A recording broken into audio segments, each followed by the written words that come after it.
Bum, bum, bum, bum, bum, bum, bum, bum, bum, bum, bum, bum. Ba-dum, bum, bum, ba-dum, bum, bum. Bum, bum, bum, bum, bum, bum. Hey, everybody. Come on in. Hope you had a great weekend. It's time for the kickoff to the week, the thing that's going to make this just an incredible week. One of the best. One of the best. And all you need, does anybody know what you need to get this kicked off? I think you do. All you need is a cup or a mug or a glass, a tankard, chalice or stein, a canteen, jug or flask, a vessel of any kind. Fill it with your favorite coffee or beverage. And join me now for the unparalleled pleasure, the dopamine hit of the day, the thing that makes everything better. It's called the simultaneous sip, and it's happening now. Go. Ah, that was especially good. All right, for those of you who have been following me for a long time, I have an update now for something that you've been tracking literally for years, some of you. And it is just the freakiest thing. You know, my life is weird in general. All right, when you start getting a little bit famous, everything becomes weird. But on top of that, I have this whole other layer of weirdness, which is this category that I would call things that go my way that really shouldn't. In other words, my statistical sense of what is possible and what is not is completely broken. And let me give you an example. And some of you know the story. So years ago, I had a neurological condition called a spasmodic dysphonia, which rendered me unable to speak. So that if I tried to speak, it would sound like, and it would chop off all the words. And people couldn't understand it in conversation. I couldn't use the telephone for 3 years, basically. So it was about 3.5 years of having that problem where I couldn't speak. And during that time, whenever I drove my car by myself, I did affirmations. Now, affirmations is when you just repeat or write down. In this case, while I'm driving, I just repeated it out loud. Some objective, some future you that you wanted that was preferred over where you already were. And I picked the most ridiculous affirmation. I mean, I picked a ridiculous affirmation. And it was this, that while I had an incurable, at the time, it seemed incurable and it didn't look like it was going to change anytime soon, an incurable voice problem, and my affirmation, which I would struggle to get out, while I drove, was that I, Scott Adams, will have a perfect voice. Now, what is crazy about that is not just that I had an incurable voice problem, all right? I mean, the key word is incurable. There was nothing you could do about it, nothing. I mean, you could do Botox shots in your neck, but that doesn't give you a good voice. You sound like you're on helium. But the second part of this impossibility is that I never had a good voice before I had that problem. I had a very nasally, sort of nasally voice at best. I'm doing a bad impression of my own voice. But as you know, recently, this week I had surgery on my sinus area, and they cleared out some polyps.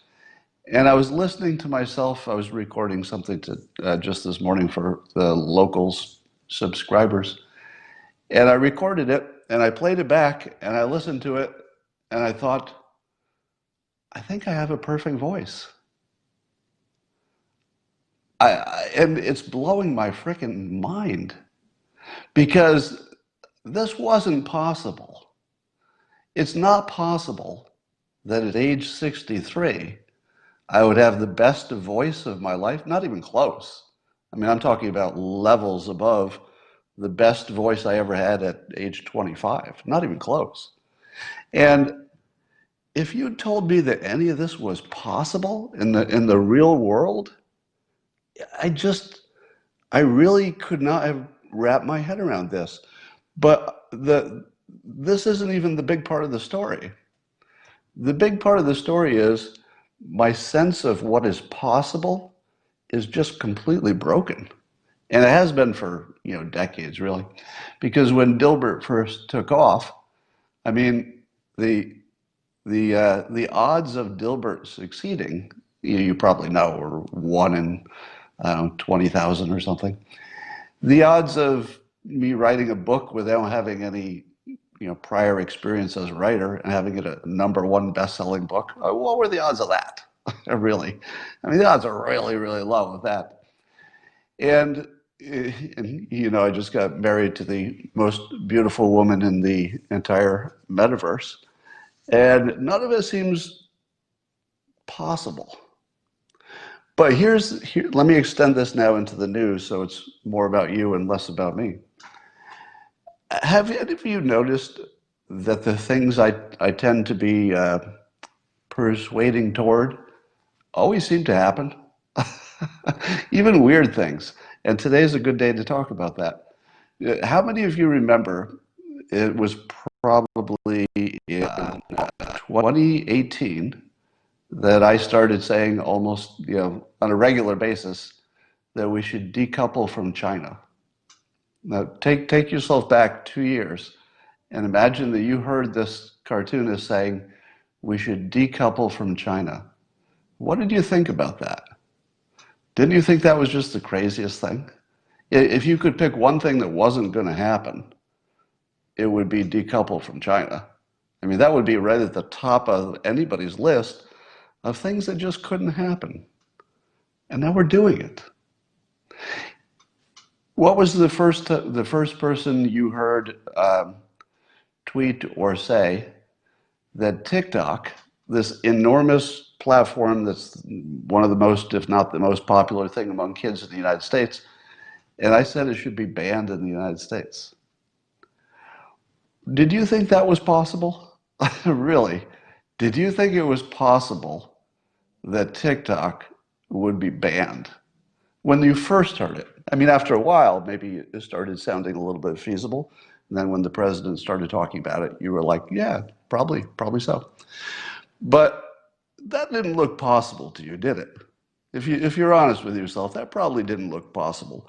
And I have to admit that in the beginning, it looked impossible to me, but I've had so many experiences where things that looked impossible eventually fell if I just kept pushing on them long enough.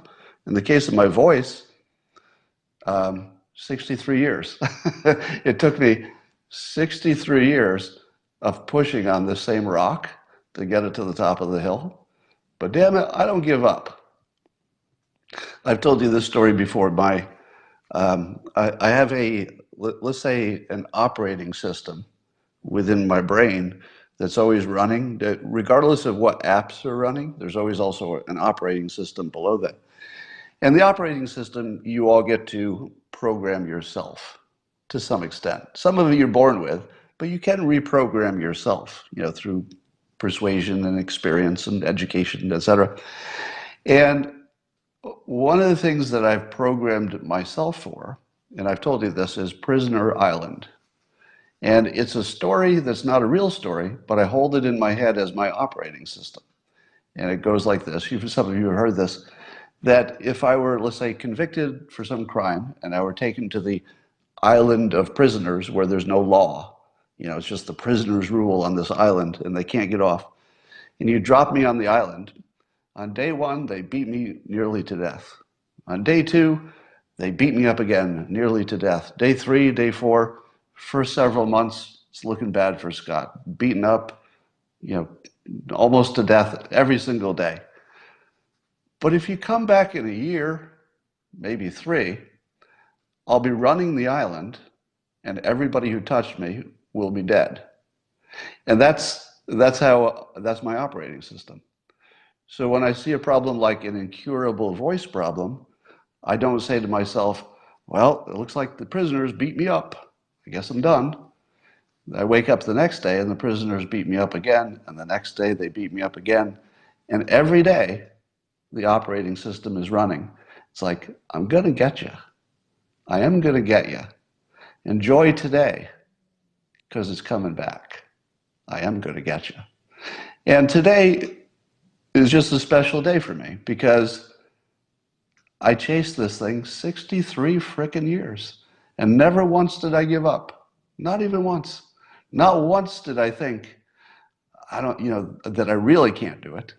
I mean, I certainly had a conscious understanding of what's, possible and statistically likely in the real world, but I never gave up. And that's because of the operating system. And I think that some of that might be just born with it. I don't know. But I've certainly spent a lot of time trying to enhance it. So maybe if you have a little bit of something that you're born with, you can beef it up a little bit.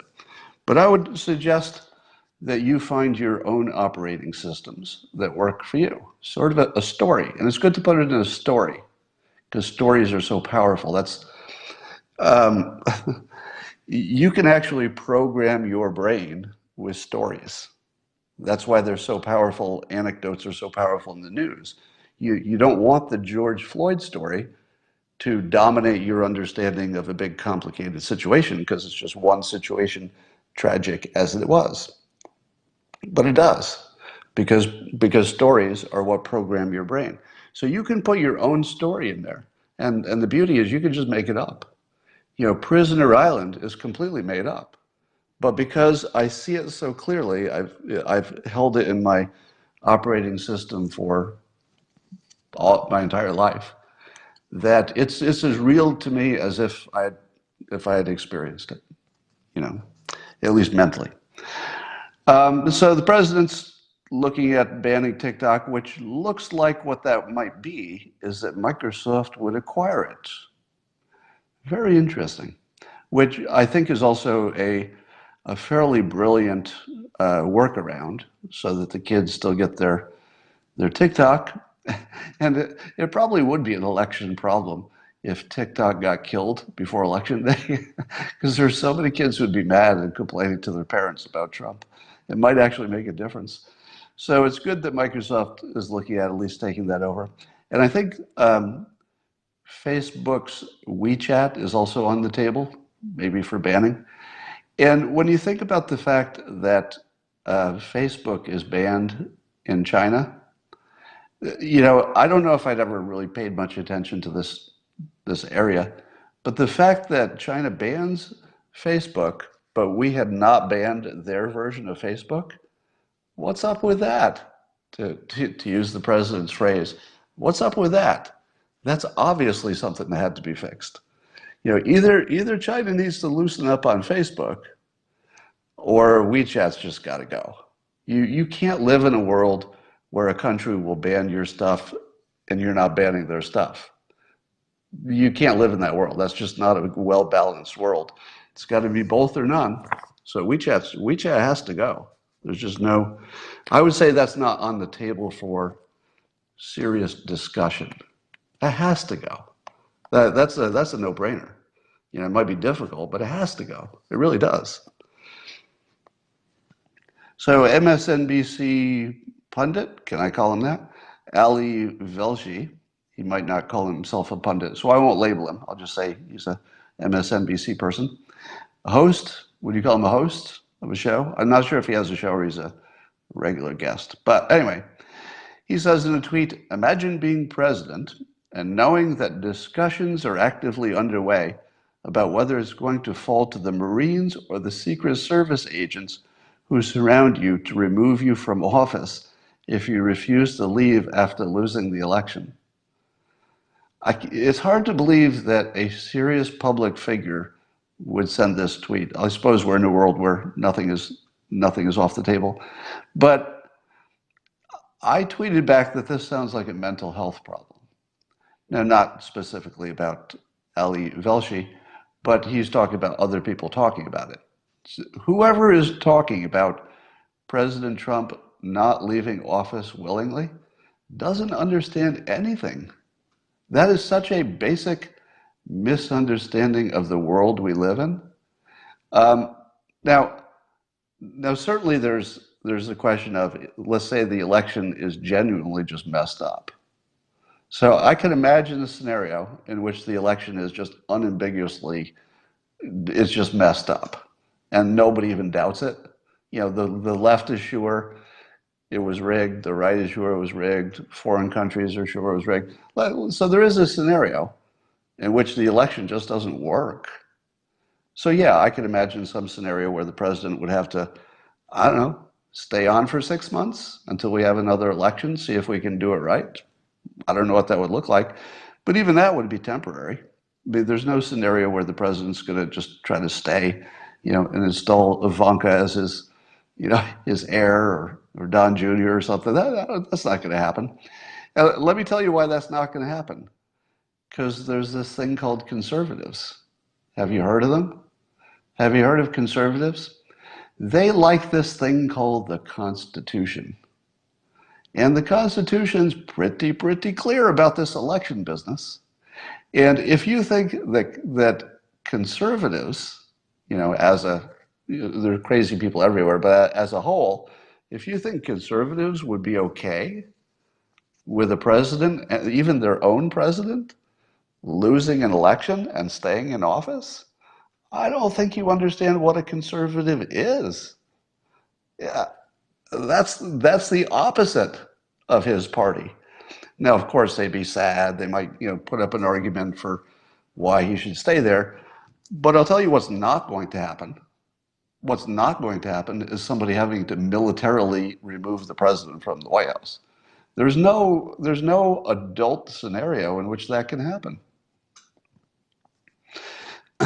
Anyway, so that does feel to me, and I mean this literally, that anyone who is thinking seriously along those lines may have a mental health issue that they need to deal with. And let me expand that point. We're dealing with Antifa like it's a semi-political movement. I don't know if anarchists are considered political. I guess in their own way, or anti-political. You got the Black Lives Matter movement, etc. And I would argue this, that especially among the violent protesters, you've seen a lot of pictures of the mugshots of the ones that are causing the trouble, not the peaceful people, because there are lots of protesters who just really want a better world. They genuinely do, and they should be respected for their freedom of speech as well as their intentions. But when you see the people who got caught, is it my imagination that they all look like they have mental illness? I don't think it's drugs. I mean, there might be some drugs too.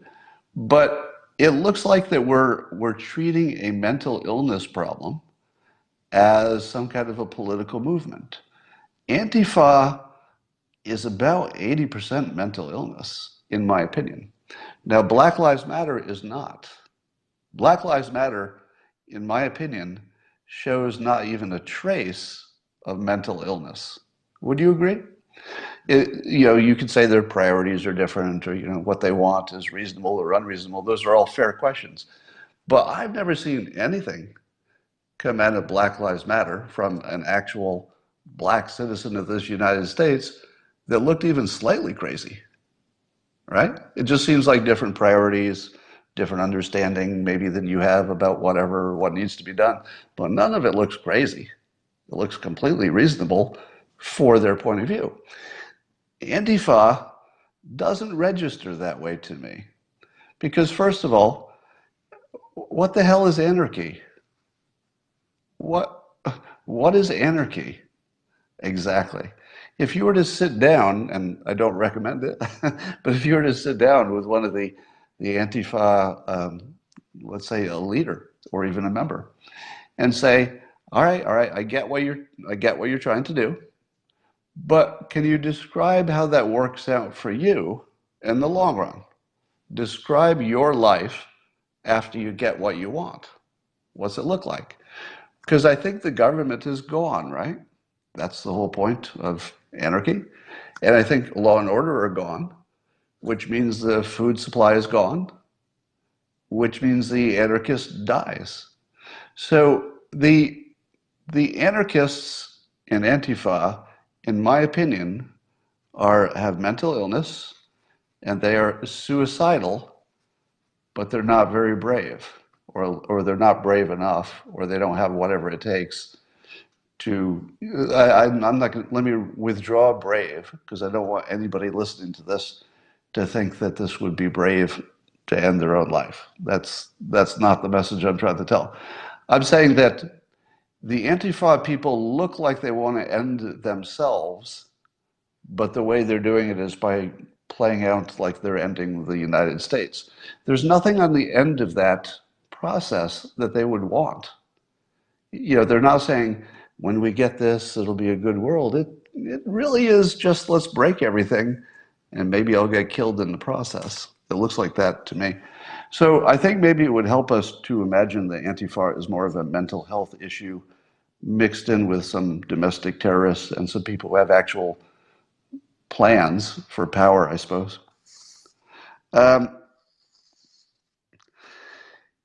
What do you think of the Hollow Joe, as I call him, hashtag Hollow Joe? What do you think about him debating? And I tweeted yesterday that I think Democrats are slowly waking up to this realization that there are two things that Biden could do debate-wise. He could actually have a debate, in which case I think most people think that would be the end, right?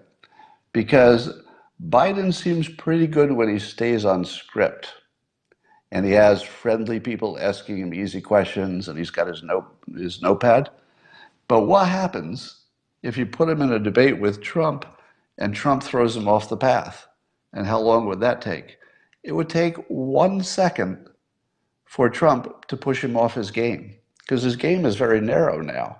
Like he can only talk about the things he's sort of ready for and prepared for. If you give him anything he didn't prepare for, it's going to be a disaster. And Trump is just going to show up on stage and give him nothing but things he didn't prepare for. It's going to be the most unpredictable situation in the world. So if you're Biden's advisors and backers, do you want to see Hollow Joe with his very narrow game that's narrowing every day get on stage with the person in the world who has the biggest game, probably the biggest game we've ever seen, with the most variety, the most provocation, the most maddening, just everything, the most energy that anybody's ever brought to this job is Trump. It's literally the worst matchup I could even imagine for Biden. Biden actually could do well against a standard Republican. You just put a boring Republican up there and have him talk, and the boring Republican says predictable things. Joe is ready because it's predictable things. Might look okay. The audience might not know there's anything wrong with it. But you put Trump up there, and the first thing he's going to do is throw him off his game, make him angry, get him flustered, brain shuts down. It's not going to be pretty.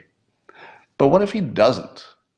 Suppose Joe Biden doesn't debate. What happens then? Well, then he loses the other way. Because if you don't debate, I think that's essentially admitting you can't do the job, right? If you don't debate and you're running for president, you have admitted that you can't do the job of president. I don't think there's any way around that. And it's hilarious to watch Joe Lockhart, who used to be the spokesperson for, was it Bush? And he's writing opinion pieces on probably CNN, I think. And his opinion was that Joe Biden should not debate, but here's the reason. Oh, not because Joe Biden is incapable of debating, but rather because President Trump lies so much. Why would you give attention to a liar? And I'm thinking to myself, well, that's trying a little too hard, Joe. It sounds like the Democrats were just desperate for some kind of a narrative where it makes sense that Biden doesn't debate. Because if he just doesn't do it, that's really the end of his chances. But if he could find some BS kind of reason why he wouldn't do it that has nothing to do with not being good at it, and that's what Lockhart was trying to present, if that was their best play, was that their best play, what Lockhart said, that why would you debate somebody who doesn't pass the fact checking? And I'm thinking, that's sort of exactly who you want to debate. If I told you, hey, you're going to go into a debate and your opponent is known for not passing the fact checking, do you say, ho, ho, ho, ho, I'm bringing the facts? Or do you say, oh, I can't deal with that. I'd better quit. I don't want to debate somebody who says things that aren't true and can be proven to be not true. And the next day, the news will only cover all the lies that he told. I don't want that. Of course, you want that. That's exactly the person you want to debate. So, that is the most transparently ridiculous excuse for getting a weak candidate out of a debate. But it was kind of funny because it was so weak. Here's my prediction. I believe that the polls will tighten before the election day and not because of anything the candidates are doing. So that's my prediction. The polls will narrow right before election day, maybe sooner, but it won't have much to do with what the candidates are actually doing. It'll have more to do with the fact that the polls were rigged in the first place. And it looks like it's just a repeat of 2016, where the primary polls are showing a gigantic gap, and that's the message they want to send, apparently. So, but they also still want to be in business as legitimate pollsters, so they're going to have to get rid of the rigging toward election day, so that it looks like, well, we only missed it by 2%. That's not bad, right? Something like that. So that's the prediction. I saw that there were at least two polls that seemed like they're already turning in the president's favor. But they were the lesser known polls, and I'm not gonna mention them. I'll just say that there are at least two polls just in the last 24 hours that would indicate uh, a dramatic shift toward Trump. But it could be just a difference in the way they measure it. Because the question of whether or not there are so-called shy Trump supporters out there is now getting ridiculously obvious that there are. Now, in 2016, you could be forgiven if you were a Democrat and you did not believe there was such a thing as a shy Trump supporter. But now that you saw Trump win, unexpectedly, is it only because the polls were not exactly as precise as they could have been, especially in the Midwest? Is that the only reason we were surprised? Or were there some hidden Trump supporters? So here are the conditions to create a massive amount of Trump hidden supporters that the polls are not catching at the moment. The first condition is that everybody has to have that model in their head. In other words, if you're a Trump supporter, you have to have it in your head that there's an option. The option is to be a hidden Trump supporter. So just saying something's an option and talking about it makes it more likely to happen. It's just the way we're wired. We are mimics. And if anybody is doing anything, it will cause probably more people to do that thing just because we imitate. So you should expect that all things being equal, there would be more shy supporters this time just because 2016 proved it's a thing. And if it's a thing, it's an option. And if it's an option and it's in the front of your mind, when the pollster calls, it's a little more likely that you'll say, oh, a lot of people are doing this. I think I too will be a little cagey when I answer the poll questions. So then add to that 3.5 or more years of the supporters of the president being beaten up on camera. How many videos do you have of a MAGA hat wearing person being slapped around and abused on camera? You've seen it a lot. Now, maybe the left has not seen it, but that's not relevant to this question because the shy Trump supporters have all seen it. All right. Everybody who's a Trump supporter has seen plenty of video, if they're on social media, plenty of video of Trump supporters getting abused and physically. Does that make you, and we all know the stories of people being fired from the Wall Street Journal, or quitting in that case. Um, and we've seen how much social pressure there is. So if there are not, if it turns out, I don't know if we'll ever be able to measure it, but if it turned out in the future that we learned that there were no such thing as shy Trump supporters for this election, or that it was minimal, I would be amazed, because every condition to create a lot of them is in place, and strongly in place, and has been in place for a while. It's dangerous to your career, it's dangerous to your health.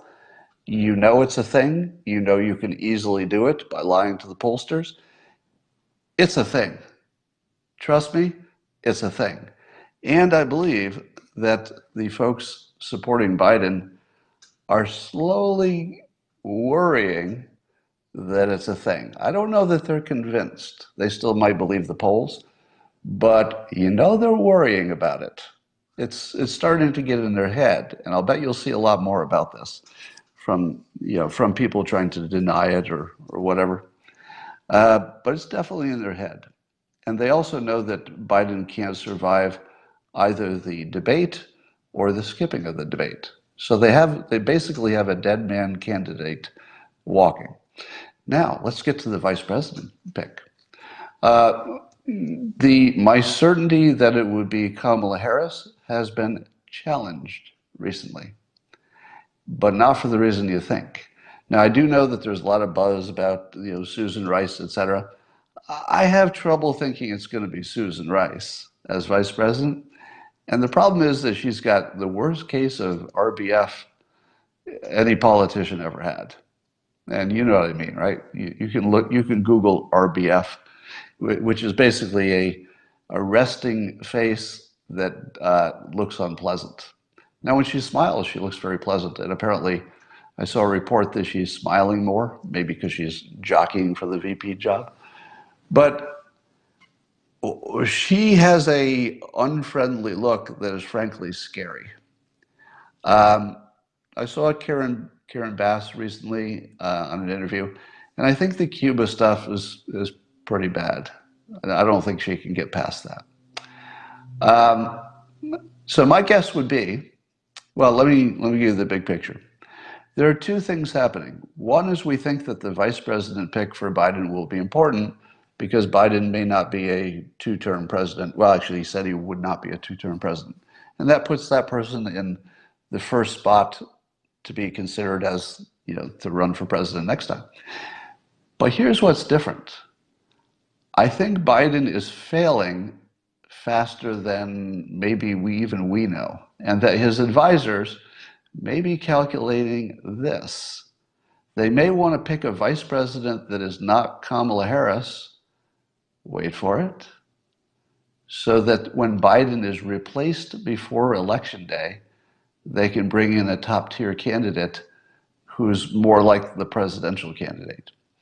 Because the thing about Kamala Harris is she always looked like she could be the president, which is what makes her a strong candidate for vice president. When you think of Karen Bass, do you think, oh, she's already ready to be president? You don't think that. You're not familiar with her enough. How about Susan Rice? Do you say to yourself, she's ready to be president? I don't think she's been elected to anything before. We don't know much about her. Haven't seen her campaign. So it seems to me that there's at least a small possibility. And I'll put this in the anything's possible category. This is not a prediction. In the anything possible category, one of the reasons that the Biden VP choice might be delayed, which is what we heard, it's going to be delayed again.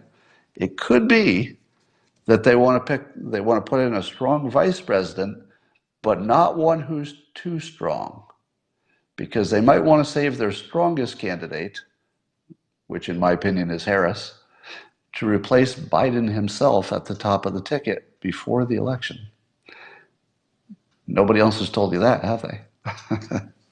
Which would really blow your mind, wouldn't it? And Harris is still unpredicted as a possible top of the ticket. I don't suggest betting on the basis of what you just heard, but I just put it out there. She's still unpredicted. All right. Did you see the new Trump campaign ad? It's really good. It's really, really good. One of the things that people were complaining about is that it's one thing to say bad things about Joe Biden, but what's your positive image, positive message for the country? And the Trump campaign just turned out a really inspirational feeling, pro optimism, pro America. Everything's going to get better and better. And I think they nailed it, just in terms of the skill that went into the ad. I'd say A plus. It's one of the better ads I've seen. You actually feel something when you watch the ad, and that's kind of hard to hit, right? Not every political ad makes you actually feel something, but that ad literally, you just feel it, and it feels good, which is the point. Um, Speaking of optimism and feeling good, so when you see the ad, you see a version of Trump that's his best self, in my opinion. Optimistic Trump is the best Trump, which is also my explanation for why he did not get the messaging as perfectly as he could have during the coronavirus. Because the coronavirus situation, the pandemic, absolutely requires something closer to pessimism. That pessimism, or a little bit, just a slight pessimism, was exactly the right note to sound for leadership in a pandemic. It's like, I got to tell you, it's going to be bad, but we'll get through it. But I got to tell you, it's going to be bad. So that's the message I guess they wanted to hear. A lot of people said that. And President Trump is not really the one. He's just not optimized for bad news. He's optimized for what this campaign ad shows, which is, hey, let's get on board and rebuild this thing. So let me put it in a larger context. I don't believe there's any such thing as a good president or a bad president.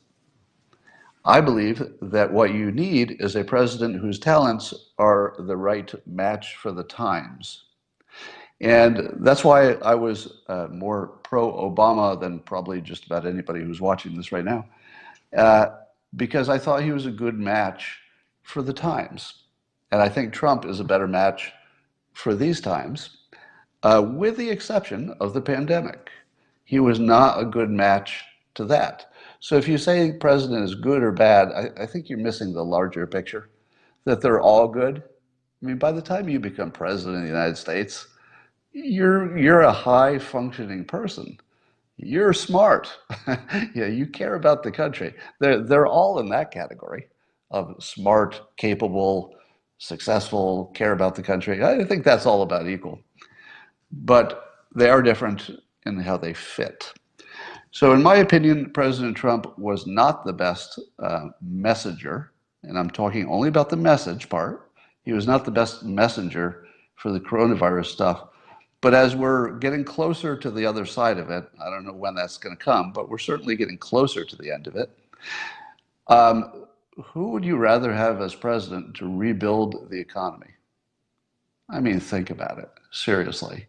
If you could pick any president of all the presidents from the beginning of time, you'd have to adjust to make them modern thinking. Can you think of a better president to rebuild us from a pandemic, which basically kept all our assets in place, largely? Um, but we had to think our way through it. You had to try harder. You had to be optimistic. That's what drives the economy, optimism. You couldn't come up with a better president for this moment. Oh, no, not this moment, the next moment. So the next moment we're getting into, that's Trumpville. All right, you are entering Trumpville. You're not in it because the pandemic is just not his strong part. But man, you don't want Joe Biden to be running the next phase. If you ask me, would Joe Biden have been a good pick for the current pandemic? I don't think so, because I don't think he would have closed China as soon. I think he would have done some other things wrong, but it wouldn't have been a disaster probably, except for the closing China part maybe. But you don't want him rebuilding America. That's just the wrong guy for the job. Um, I keep reading on CNN that Trump has no plan for the pandemic. And I keep asking myself what's wrong with me that I think he does. Let me tell you what I think is the plan for the pandemic, which seems crystal clear to me.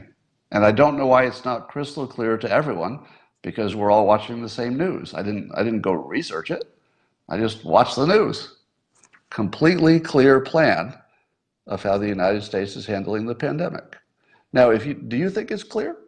I'm going to go through it, what I think is the plan. But is there anybody here who would say they don't understand the plan?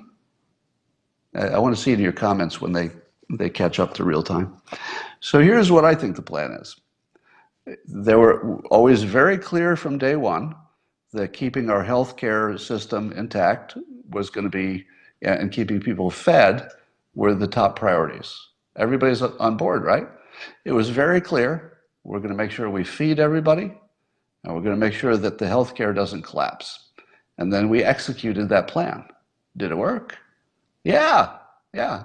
Not only did it work when things were far more uncertain, but it looks like it's going to continue working. So that's the first part of the plan. Hospitals and food, and nailed it. I would give our country as a whole, more credit to the healthcare workers, of course, but the country as a whole for that part of the plan, A plus, A plus, for all of you, not just the president. Trump is very clear about wanting to open the schools.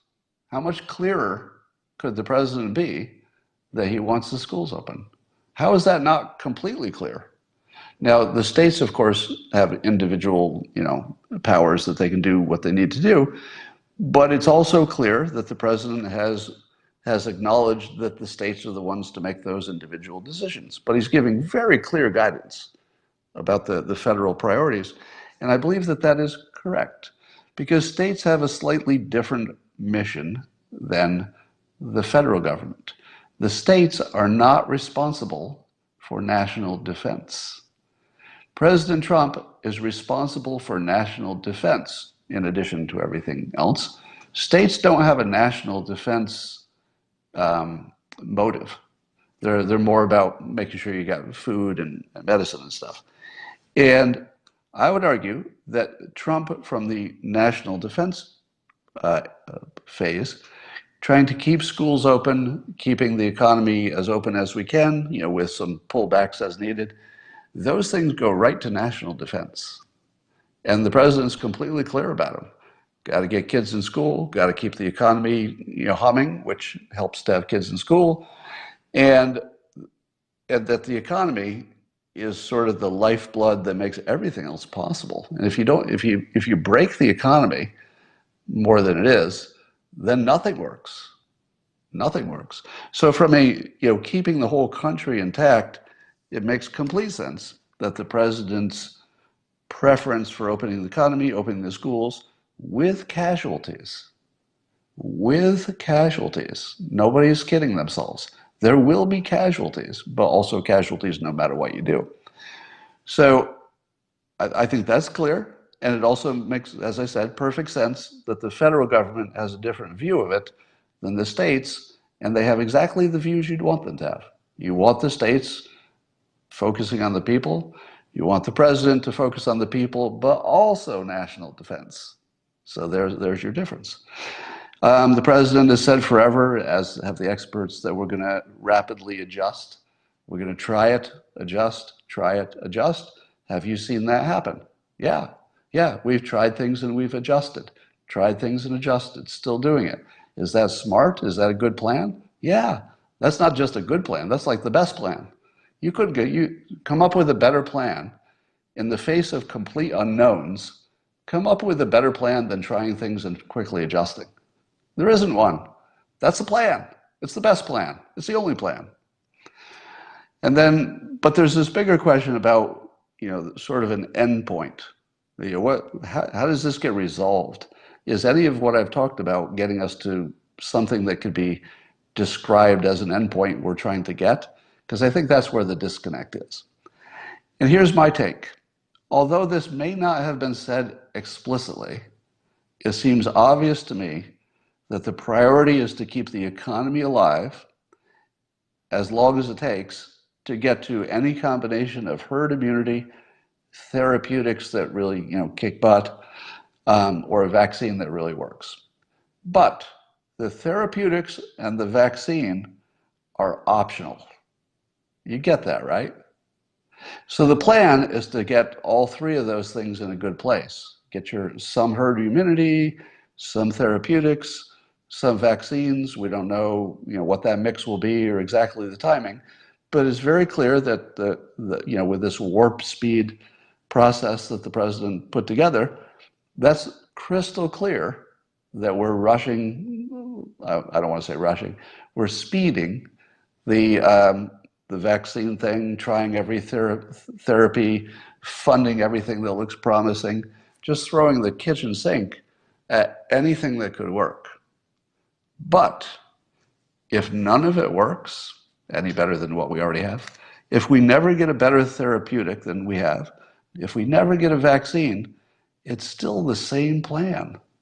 We just get there through herd immunity. We get there the hard way. So I don't see how this could be any more clear. Is there any part of this that isn't, number one, exactly what you'd want your government to be doing, and number two, working in the sense that it's being executed just the way it's described, and number three, it has an endpoint, a very specific endpoint. We don't know the day, but that's the real world, right? You don't know when it's going to end, but it has to have an end. Herd immunity will get there if the vaccines and the therapeutics and everything else does not. Now, here's a prediction that I made that you're already seeing come true in a small sense. We'll see if it's a trend. I predict it will be. In what world can some other country get this under control and keep it there? There is no world, there's no rational, logical way that some other country from the United States, let's say Australia, is going to get the virus under control and keep it that way under current conditions. It's not even a thing. So every time I hear the news talk about some country who did well, I just shake my head and I say, oh, they didn't do well. They did not do well because they're going to have a flare up. All they did is tamp it down and hurt their economy more than they needed to. We did the opposite. We kept our economy a little more open. We could have tamped it down further, but that was a rational choice because all the countries that hurt their economy and closed down to get rid of the flare-ups, it's all coming back. Everybody who closed their economy completely to try to get something like zero infections in their country was a complete waste of time because it's coming back. Until you have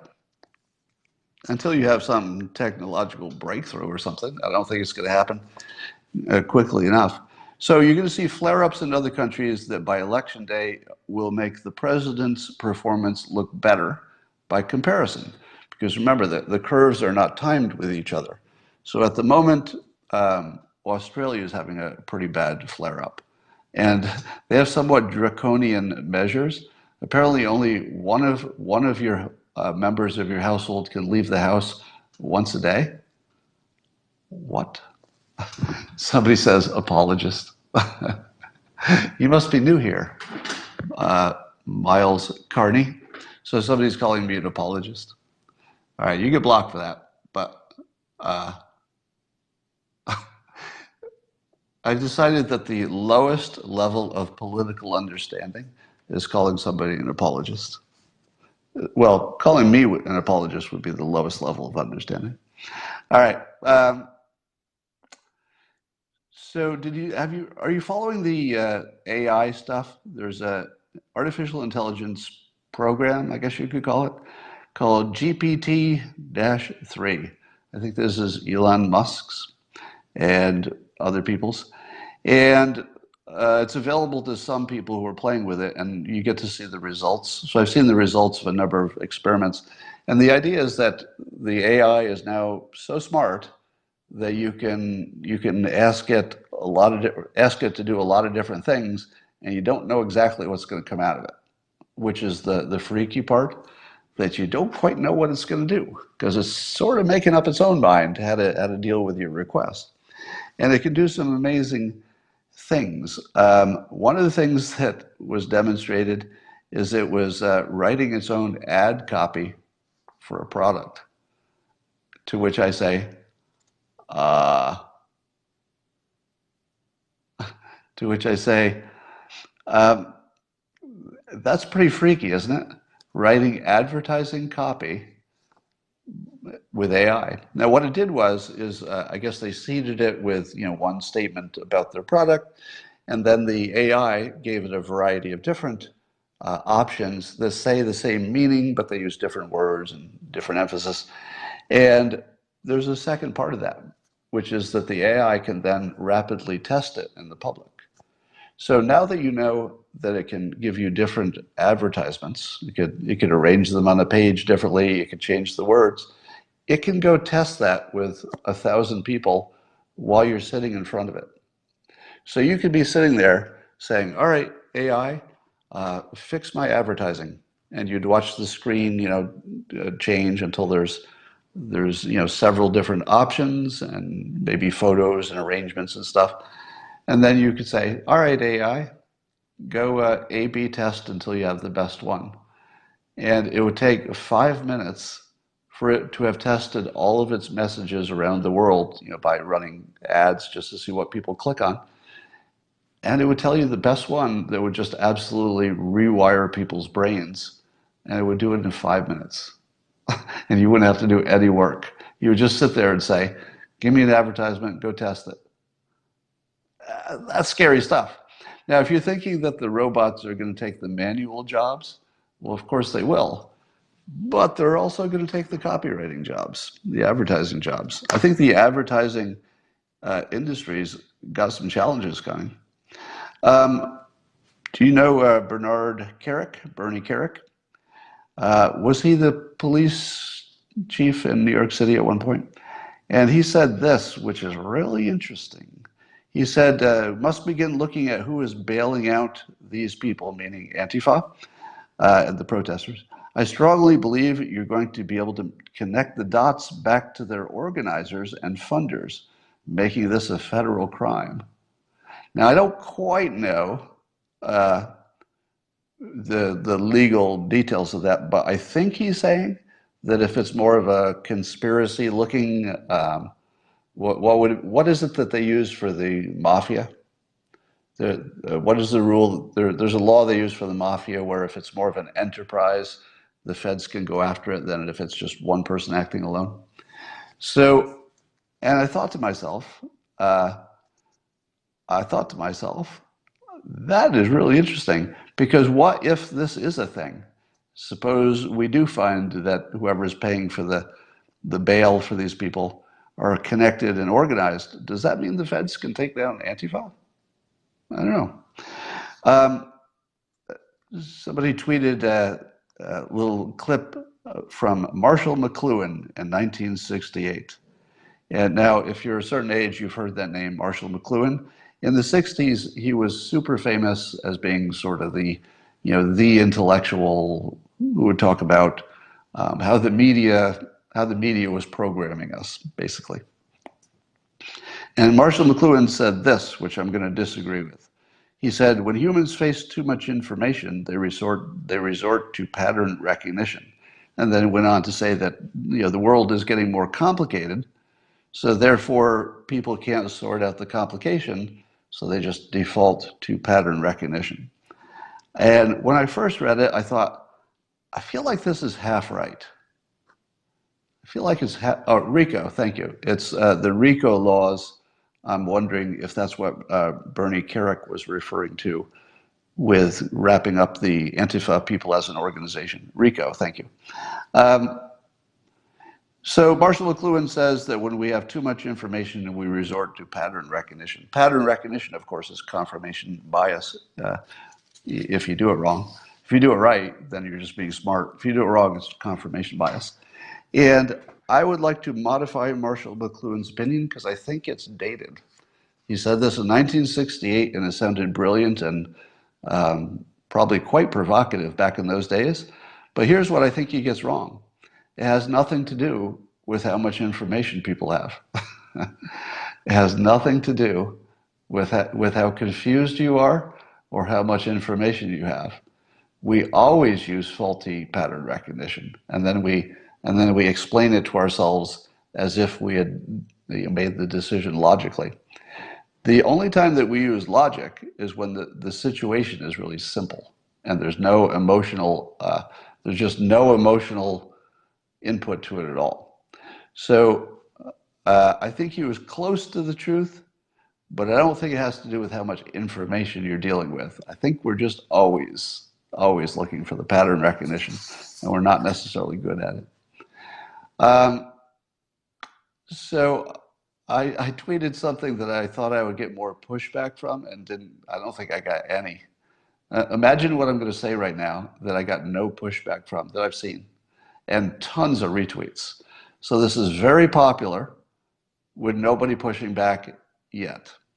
And I tweeted, "It's time for all Americans to join together in fighting our common enemy, the teachers' unions." And then I provocatively went on, "If you think they haven't indirectly killed more Black Americans than the police, you haven't been paying attention. Because education, economics, and safety are linked." So my contention is that if the school unions had been doing their job for the last few decades, the education of Black America would be far better. Because it's not that the teachers don't do a good job individually, it's that the teachers' unions prevent competition, which means that there's a limit to how good anybody can be. There's no competition. So if they had not existed and there was competition and education had improved in the way you would expect in a competitive environment, imagine how much better off the Black community would be, and everybody who was in a low income situation. So we don't even need to limit this to any group. But because we're talking about Black Lives Matter, I'll just say that the Black Lives Matter people have been duped into pursuing their lowest priority. They have been duped. Now, imagine even, I don't know, even a month or two ago, that I could say this without being canceled. And the only reason I can say it now without being canceled is everyone knows it's true. All right. Until everybody knew it was true, I kind of couldn't say it. And it's this: if you think that the police killing of Black people is a high priority, or even should be, let's say should be a high priority for the Black community, you don't know how to count. Because the total number of people that will ever be killed by the police will be a pinprick compared to how many lives are destroyed by the school unions, the teachers' unions, restricting the ability for teaching to become good, better than it is. And they're not even close in terms of death count. We're talking about education being the alpha problem for everyone, basically for everyone. Not just the Black community, but if you don't get that right, the education part, you don't get your economics right, you don't get your good quality of life, you don't get your national defense, the country's done. As bad as the tragedies are in these police incidents, and very much we should work on it, right? You don't interpret anything I say as we should not try to make that the best situation we can make it and experiment a little bit there. We should. But let's not confuse it for the top priority for anybody. It's not if you think Black Lives Matter, that's not the priority. If you think Black Lives Matter, you'd say, well, I hope we do better on this police stuff. But let's talk about the teachers' unions. That's when Black Lives Matter. So I don't think I could have even said that directly a month ago. But I feel like, now that the temperature is changing a little bit, and we're seeing that the teachers' unions are basically holding our children hostage. Think about the fact that the teachers' unions are basically holding our children hostage. Yeah, it's crazy. All right. Speaking of competition, if you're wondering how much better could education be if you had free markets and competition, I would point you toward Elon Musk's rocket, which his astronauts just returned safely yesterday.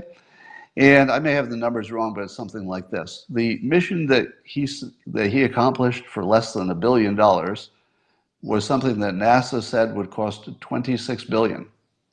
So when NASA did not have competition, they were proposing to spend $26 billion to do a thing that once competition was a thing cost $1 billion.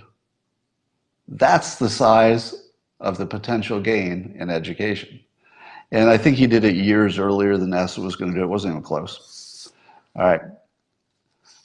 Those are my points for today. Yeah, just looking at your comments. Can't thrive without addressing the teachers' unions. Yeah. So let me tie this back to the very first part of the Periscope, if those of you were there, in which I said, have you been surprised that some of the things I advocate for happen, as unlikely as they seem? And I don't think I've been advocating anything harder than the teachers' unions need to get fixed or moved out of the way, or at least stop us from having free market and competition. And I would predict that you're going to see a lot more pressure on the teachers' unions and maybe some alternatives popping up for education. So I'm going to keep pushing on that. I appreciate it when you boost me on Twitter if it's some topic you think is good for the country. And join me on the Locals platform if you want to see my special extra provocative stuff. It's locals with an S.com. And I will talk to you tomorrow.